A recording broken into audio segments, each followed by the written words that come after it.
You don't lose in poker because of bad cards. You lose because you don't know what to do when you don't have them.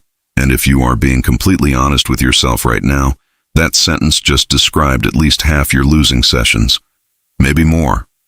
You sit down, the cards don't come, and somewhere between orbit 3 and orbit 7, you stop playing poker and start surviving. You start hoping. You start calling bets you know you shouldn't call because the alternative, folding again, feels like surrender. And then the cards finally come.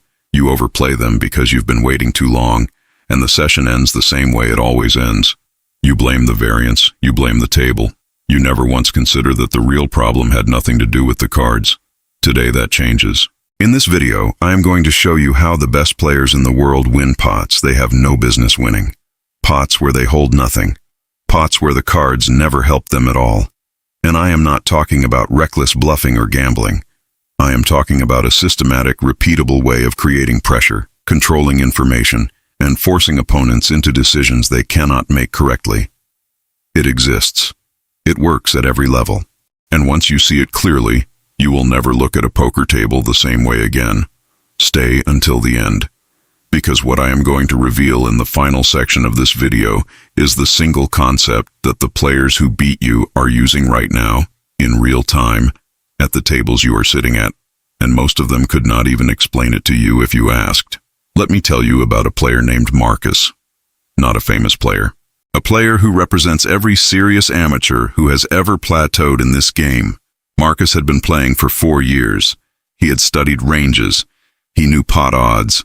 He could hold a conversation about GTO theory that would impress anyone who hadn't studied deeper. And he was losing. Not catastrophically. Just steadily, quietly, inexplicably losing at a rate that made no mathematical sense given what he knew. He kept a hand history journal. He reviewed his sessions. He could identify the big mistakes. What he could not identify was the slow bleed, the pattern of medium-sized pots that he consistently lost not because he made one catastrophic error, but because he was consistently in the wrong position asking the right questions too late. Here is the thing about Marcus that I want you to hold in your mind for this entire video. He was not losing because he lacked knowledge. He was losing because he had a fundamental misunderstanding of what poker rewards. He believed, the way most players believe, that poker rewards the player who gets the best cards. It does not. At any level that actually matters for consistent profit, poker rewards the player who controls the most information at the most important moments. And information in poker is not evenly distributed. It is allocated based on position. The player who acts last on every street sees everything. The player who acts first sees nothing. That asymmetry is not a small edge. It is the entire game. This is where most players lose an entire month's profit in a single misunderstanding. Before we go further, I need to give you something right now, because if you are anything like Marcus, you have been trying to piece this together from scattered sources for longer than you should have. Most players spend years trying to figure out what we are covering in this video. They watch content, they study, they absorb concepts one at a time without a system to connect them. I know because I was there too. That is exactly why the Mind of a Grinder complete system exists. 10 advanced poker ebooks. Not theory for its own sake. Real frameworks that winning players use to think about position, pressure, bet sizing, psychology, the mental game, and every layer of decision-making that separates consistent winners from everyone else. This is the shortcut Marcus needed. It is the shortcut most serious players need and never find in one place. The complete system is available right now for $29.90, less than the price of one bad call at most tables you are playing, less than the cost of 1 hour at a stake where you are not yet ready to sit. For what this system will save you in future mistakes alone, the return is not measurable in normal terms. It compounds every session for the rest of your poker life. This launch price will not stay here. When this window closes, it closes. The link is in the pinned comment. Get it before the price changes. Now, let us get into the work. Connor's position. The word gets used so often in poker education that it has almost lost meaning. Players know they should play more hands on the button. They know acting last is better than acting first. What they do not know, what almost nobody teaches clearly, is the specific mechanism by which position translates into money. Here it is. When you are in position, You make every decision on your street with more information than your opponent had when they made their decision on the same street. That gap in information is not aesthetic, it is financial. Information in poker directly reduces the number of mistakes you make. Fewer mistakes mean more money kept. More money kept over time means a winning player. The entire profit structure of poker for a winning player flows from that single chain. Now let me show you what position looks like when it is weaponized by a player who truly understands it. You are on the button. A solid thinking player opens from middle position. Everyone folds to you. You call with 9-8 suited, not a premium hand. Not even close. The big blind folds. The flop comes king 5-2 with 2 diamonds. Your opponent checks. Stop here. Most players look at this flop, look at their 9-8 and think, I missed, I have nothing. What do I do? That is the wrong frame entirely. The right question is not what do I have? The right question is what does this situation tell me and what can I do with that information? Your opponent raised pre-flop and checked a king-high flop. On a board with a king, a player holding ace-king, pocket kings, or king-queen almost always bets. Not always, but almost. A check on this texture from the pre-flop raiser most often means they do not have the king, or they have a hand like pocket nines, pocket tens, ace-queen, ace-jack, something that missed, and now faces an uncomfortable decision. You bet 40% of the pot, not because you have a hand, because the situation, the position, and the information told you to. Your opponent calls. The turn is the 3 of clubs. They check again. 2 streets of passive play.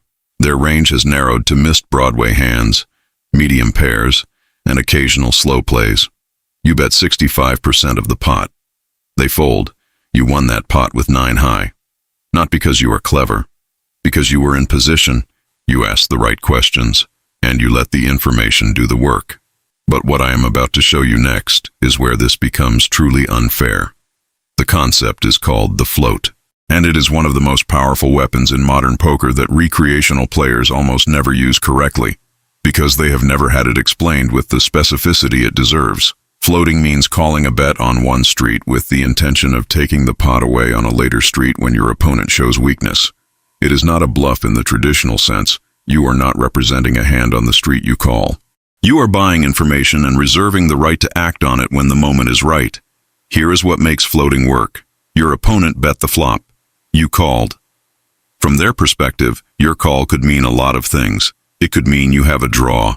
It could mean you have a pair. It could mean you have the strongest hand at the table and you are slow playing. That uncertainty is the weapon. They do not know what you have, which means they cannot bet with full confidence on the turn. If they check the turn, which they will do frequently when they have a continuation bet with air and face a caller, you take the pot. Your bet does not need to represent a specific hand. It needs to represent the concept of continued interest in a pot where their check has already communicated something close to surrender. A player named Tom Dwan built an enormous reputation on this exact concept in the high-stakes era of televised poker. He would call bets that made no mathematical sense based on the cards anyone could put him on, and then take the pot on a later street when the timing was right. Commentators called it reckless. It was not reckless. It was a systematic read on how opponents play their ranges across multiple streets, combined with the positional advantage to execute the plan only when the information supported it. You do not need to play like Dwan, but understanding that the float exists, understanding why it works, and recognizing the specific situations where it is profitable will add an entirely new dimension to how you extract value from the table. Now let me take you inside a hand that illustrates pressure at its highest level. This is adapted from a real high-stakes cash game dynamic that plays out regularly between thinking players, 2 strong players, button versus big blind. The button opens with Queen 7 suited, not a strong hand, a hand that most players fold in this spot at lower levels. The big blind defends. The flop comes Ace 9-3 with 2 spades. The big blind checks. The button bets 33% of the pot. The big blind calls. Turn, Jack of clubs. The big blind checks again. Here is where the hand becomes a study in pressure and information. The big blind has check-called the flop on an ace-high board.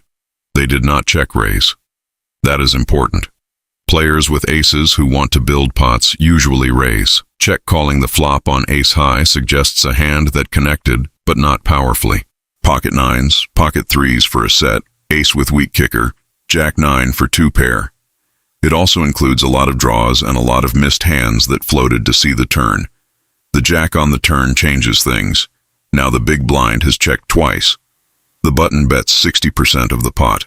The big blind thinks for 37 seconds. This pause is not random. A player with two pair, jack nine, is not thinking for 37 seconds. A player with a set is not thinking for 37 seconds. The thinking player is someone who has a hand they like but not a hand they love. Maybe pocket nines, maybe ace five. They call. The river is the two of spades. The flush draws complete. The big blind checks a third time. This is the moment. 3 checks. 1 call on the turn that communicated uncertainty. The button bets 85% of the pot, representing a made flush or ace-jack or an overpair that wants value from exactly the hand the big blind most likely holds. The big blind folds pocket nines face up. The button shows queen 7, no pair, no flush, nothing. This is where most players lose a month of winning in one moment of lost composure. The big blind knew they were likely ahead, but they could not withstand the specific pressure the button applied because the button used position, bet sizing, and timing to make the fold feel correct even when it mathematically was not. That is the game inside the game. Like and subscribe right now if this is hitting different than what you normally find on poker channels. That genuinely. The algorithm on this platform works exactly the way position works at a poker table. The more signals of engagement it receives, the more it pushes this content to serious players who actually need it. Like, hit subscribe. 2 seconds. It directly shapes what content this channel can continue to produce. Now let us talk about out-of-position survival, because the reality is this. You will be out of position. It will happen every orbit in the blinds. It will happen when you 3-bet from early position and the button calls. You cannot avoid it. And if you try to avoid it by overfolding, you lose in a different but equally expensive way. The players who handle being out of position best share one thing. They do not respond to the discomfort of acting first by acting quickly or irrationally. They slow down, they assess, and they use the one weapon that out-of-position players have that in-position players do not. The check raise is the great equalizer. When you check and then raise after your opponent bets, you do several things simultaneously. You deny them the information advantage they expected. You make the pot larger at a moment when you have chosen to do so, not when they chose. And you put them in the exact same uncomfortable position they were putting you in, acting first, uncertain, with a decision to make that was not in their original plan. Check raises work out of position, because most in-position players bet the flop frequently. They have a C-bet strategy that fires a significant percentage of the time. When you check raise into that strategy, a large portion of their betting range, the hands that bet but cannot continue to raise, becomes an immediate fold. You do not need the best hand. You need a raisable board, a read that suggests a wide betting range, and the composure to execute it. Let me show you what the mental side of this looks like from the opponent's perspective, because this is the piece that most instructional content completely ignores. When you apply consistent pressure in position, something happens to your opponent that they are often not even aware of. Their decision-making quality begins to degrade, not dramatically, not all at once, but in a slow, compounding way that changes how they play the entire session against you. Here's the psychology. The first time you bet in position and they fold, it registers as a decision. The second time, they start wondering if they should have called. The third time, the doubt is louder. By the fourth or fifth time you pressure them, they are no longer making clean decisions based on the current hand. They are making decisions that are contaminated by history, by frustration, by the need to be right about something. This is called the tilt gradient. Not full tilt, not rage folding or rage calling, a subtle but measurable degradation in decision quality that a skilled player can read and exploit. The player who was folding correctly 3 orbits ago is now calling marginally because they are overcompensating. The player who was calling correctly is now folding because they are now afraid of being pressured again. Your position-based pressure did not just win individual pots. It changed the quality of every decision your opponent makes for the rest of the session against you. That is leverage that exists beyond any individual hand, and it is invisible to players who are not thinking at this level. Here is the question that should stop you right now. If every time you are in position against a specific player you apply deliberate, calculated pressure with correct sizing and correct timing, what happens to their overall session performance against you? The answer is measurable, consistent, and profitable over time. Let me give you a specific framework for building positional pressure over the course of a session. This is not theory. This is a sequence you can use starting tonight. First 20 minutes at a new table. Do not try to pressure anyone. Observe. Watch how players respond to bets. Who folds to continuation bets without thinking? Who calls and then checks passively on the turn? Who check raises? Who only bets when they have something strong? You are mapping the table, and every observation is worth money. 30 minutes in, begin applying light pressure against the specific players who demonstrated weakness in the observation phase. The player who folded continuation bets twice becomes your target in position. You do not over-pursue. You select spots where the board texture is favorable, where their pre-flop action suggests a wide range, and where you have a hand with some backup equity, a gut shot, a backdoor flush draw, a pair plus draw. 1 hour in, you have established a presence. The table knows you are active. Now use that image. When you have real value in position, you extract more because they are inclined to call you down after seeing your aggression. When you have nothing in position, you bluff more efficiently because your betting range is credible. This is not improvisation. This is a session structure, a plan. The players who profit consistently are not the players who make the best individual decisions. They are the players who execute the best overall session plan, adjusting as information comes in, never reacting emotionally, always thinking one level deeper than the table expects. This is the level of thinking that separates the player who wins for the night from the player who wins for the year. Before we get to the final concept, one more reminder. The Mind of a Grinder, Complete System. 10 ebooks.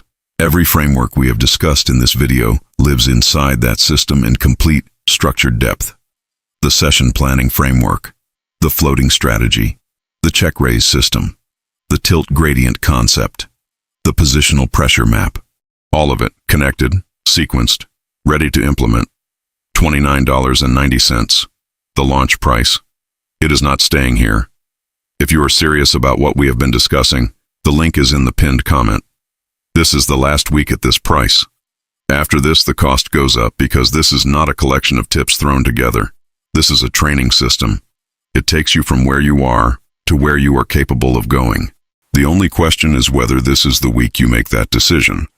Now the final concept, and this one is the closest thing to unfair that I know of in poker. Our table image is the invisible currency of poker. Most players understand it exists. Almost nobody manages it deliberately. Here is why it matters at a level that most players never reach. Every player at your table is constructing a mental model of who you are as a player. Every hand you play, every bet you make, every fold you show, every card you turn over at showdown is a data point in their model. Their model then directly shapes how they play against you. If their model says you are tight and passive, they will bluff you more and give you less action on your value hands. If their model says you are a maniac, they will call you down light and stop respecting your raises. The player who manages their image deliberately is the player who controls both sides of this equation. They show enough aggression to get their value hands paid. They show enough discipline to make their bluffs credible. They occasionally show a hand specifically to plant a piece of information that will pay off 3 orbits later. Here is a specific example of image management in practice. You have been playing a tight session. You have not been involved in many pots. Your table image is somewhere between careful and passive. Now the button opens. You are in the cutoff with 7-deuce offsuit, the worst hand in poker. And you 3-bet. Not because you think you are going to win this hand, because you are making an investment in your image for the next 45 minutes. You want this table to see that you 3-bet from the cutoff. You want them to remember it when you 3-bet with aces 20 hands later, and they consider 4-betting you. If they fold to your 3-bet, you profit right now. If they call and you take it away on the flop, you profit right now and invest in your image. If you get played back at and you fold, you paid a small price for a significant image investment. This is the game inside the game inside the game. And it is available to you not because you are a genius, but because you are willing to think one level deeper than the player across from you. And you came into this video as the player waiting for cards, the player who checks their whole cards and immediately calculates whether this is a hand worth playing, the player whose session rises and falls with the distribution of the deck. That player had a ceiling, a permanent ceiling made of variance, made of luck, made of the belief that the cards were the game. Now you see something different. You see a table where position is power, where information is currency, where the session is a structured plan rather than a reaction to circumstances. You see that the best players at your table are not winning because the deck loves them. They are winning because they understand that poker does not reward cards. It rewards decisions. And decisions are entirely within your control. Marcus, the player I told you about at the beginning of this video, figured this out. Not from one video. Not from a moment of inspiration. From a sustained commitment to studying the right things in the right order, with a framework that connected the pieces into a whole. He stopped bleeding in medium pots. He started taking pots he had no business taking. He started playing sessions with a structure instead of a hope. His results changed because his understanding changed and his execution followed. That is available to you. Right now, tonight, at the next table you sit at. Leave a comment below. Tell me the position you find hardest to play from. Not your worst bad beat. Your hardest positional challenge. I read every comment. This channel grows when the conversation is real. Like the video. Subscribe to Mind of a Grinder. And if you are ready to take what we talked about today and build it into a complete, structured system, the Mind of a Grinder complete system is in the pinned comment. 10 ebooks. $29.90. The last week at this price. The cards do not decide who wins at this table. You do. Now go prove it.